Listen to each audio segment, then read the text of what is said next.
Mày tiêu là tao à? Làm không? Đi chơi đâu? Ô, là thật gì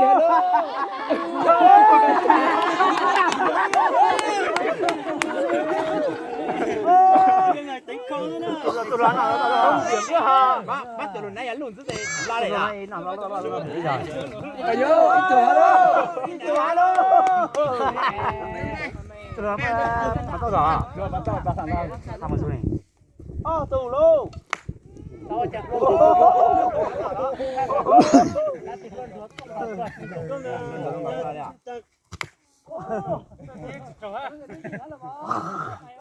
Mình là trò phải có tính ra hả?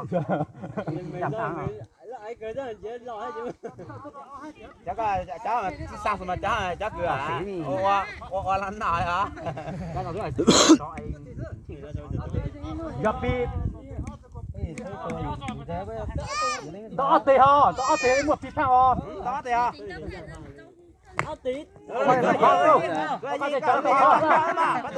khó ra cho tên tao kia Cho tên tao kia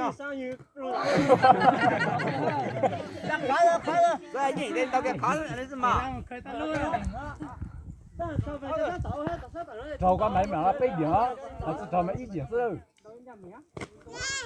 ôi còn thấy chính nó phong phú có lông đọc cười mọt đây tua kia chứ đó là chính trái à cái này nhanh từ cái tới trên đó ô nè mình sinh ra à phi nè mẹ bắt ta mình đọc không mình chẳng chú quá mà mình đọc tài dẫn cho lại bắt ta ha